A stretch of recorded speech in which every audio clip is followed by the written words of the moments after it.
Semen report में zero sperm count लिखा हुआ देखकर परेशान होना और डर लगना नॉर्मल है, लेकिन मैं आपसे सीधे तरीके से कहना चाहता हूँ, ज़ीरो काउंट का मतलब नो होप या नो प्रेगनेंसी नहीं होता है। आज हम एक clear practical road map discuss करेंगे, जिससे आप अपनी सिचुएशन को समझकर पेरेंटहुड की तरफ कॉन्फिडेंटली स्टेप ले सकते हैं।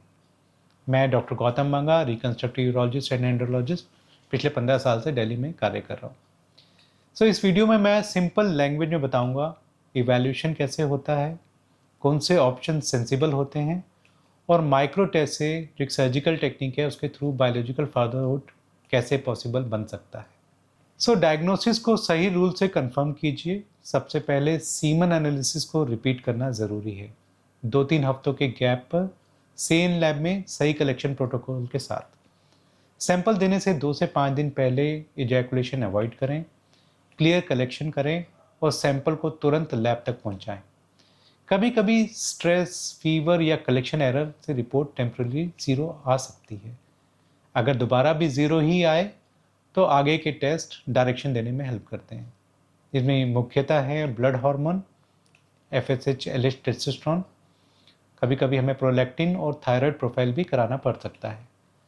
स्क्रोटल अल्ट्रासाउंड या डॉपलर्स, जिससे टेस्टिकुलर साइज, वेरिकोसील या स्ट्रक्चरल इशू देखे जा सकते हैं।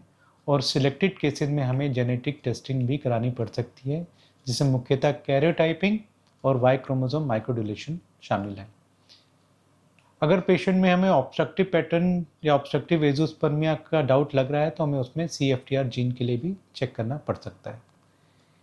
इन सब से हमें ये क्लैरिटी मिलती है कि जो प्रॉब्लम है वो स्पर्म बनने की है, जिसे नॉन ऑब्स्ट्रक्टिव एजोस्पर्मिया कहते हैं, या कहीं रास्ते में ब्लॉकेज है जिस कारण से स्पर्म सीमन में नहीं आ रहे और जिसे साइंटिफिक लैंग्वेज में ऑब्स्ट्रक्टिव एजोस्पर्मिया कहते हैं।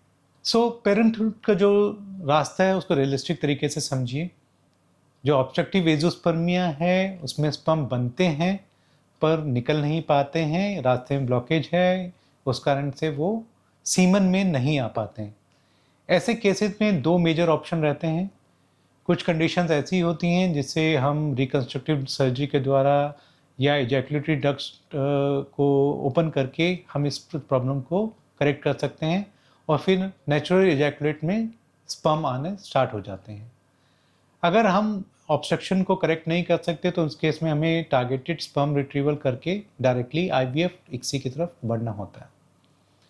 अगर आप में नॉन ऑब्स्ट्रक्टिव एजोस्पर्मिया है, मींस कि जो स्पर्म प्रोडक्शन है वो या तो वीक है या पैची है, तो यहाँ पे हमें कोई ऐसा तरीका सर्जरी नहीं है जिससे हम उसको सीमन में ला सके स्पर्म को, और यहाँ पे माइक्रोसर्जिकल रिट्रीवल, स्पेशली माइक्रोटेसे के रोल से आगे बढ़ना होता है। कुछ रेयर नॉन ऑब्स्ट्रक्टिव केसेस जैसे हाइपोगोनाडोट्रोपिक हाइपोगोनाडिज्म, जो हार्मोनल डिसबैलेंस है, उसमें हार्मोन थेरेपी के द्वारा हम स्पर्म को सीमन में ला सकते हैं और नेचुरल तरीके से कंसेप्शन हो सकता है। अगर रिट्रीवल के बावजूद वायबल स्पर्म नहीं मिलते हैं तो हमें दूसरे ऑप्शन लाइक डोनर स्पर्म या एडॉप्शन जैसे डिग्निफाइड, टाइम एफिशिएंट अल्टरनेटिव हमेशा अवेलेबल रहते हैं और उसके बारे में समझना पड़ेगा। गोल सिंपल है, आपके लिए best evident based time bound path choose करना, ताकि आपका जो सफ़र एजोस्पर्मिया से पेरेंटहुड का है वो स्मूथ रहे और आप इवेंचुअली एक बायोलॉजिकल चाइल्ड प्राप्त कर सकें। अब माइक्रोटीसा के बारे में जानते हैं। माइक्रोटीसा क्या है और कैसे हेल्प करता है। माइक्रोटेसे या माइक्रोसर्जिकल टेस्टिकुलर स्पर्म एक्सट्रैक्शन एक ऑपरेटिंग माइक्रोस्कोप के द्वारा किया जाने वाला प्रोसीजर है।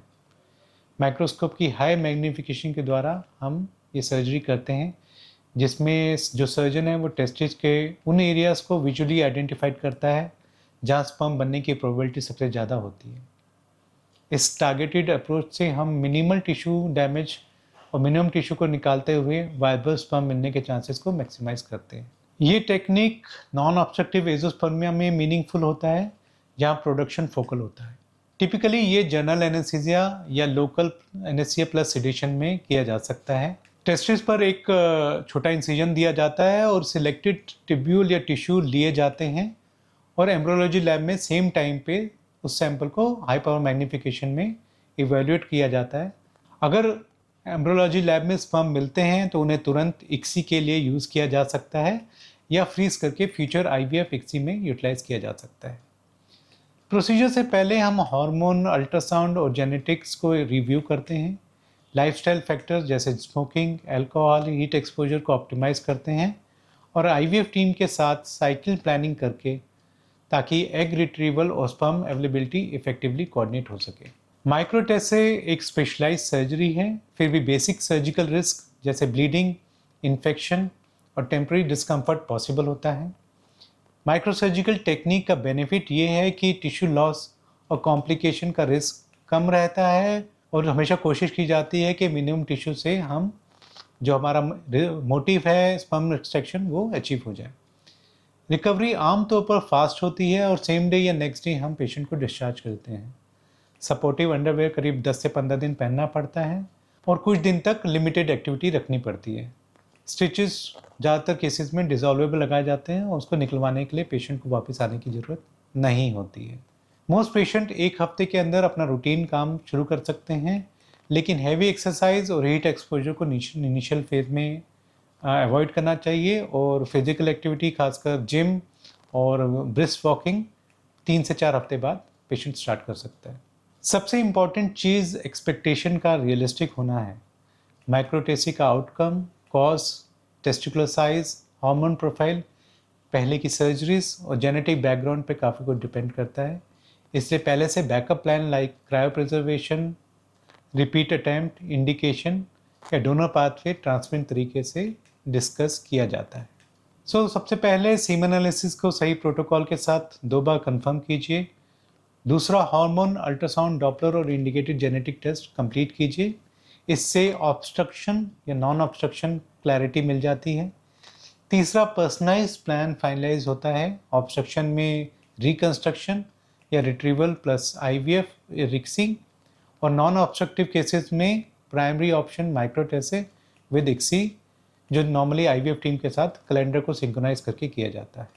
ज़ीरो स्पर्म काउंट एक लेबल है, लेकिन आपकी स्टोरी का एंड नहीं है।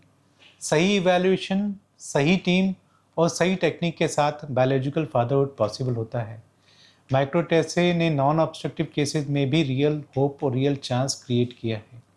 अगर आप एजोस्पर्मिया का सामना कर रहे हैं, अपनी रिपोर्ट के साथ कंसल्ट कीजिए। हम आपके लिए एक dignified, evidence based, time bound plan तैयार करेंगे जिसमें इवैल्यूएशन, माइक्रोटेसी कोऑर्डिनेशन और आईवीएफ इक्सी की कंप्लीट गाइडेंस शामिल हैं। पर्सनलाइज्ड मेडिकल एडवाइस के लिए अपने डॉक्टर से इमीडिएटली कंसल्ट करें। धन्यवाद।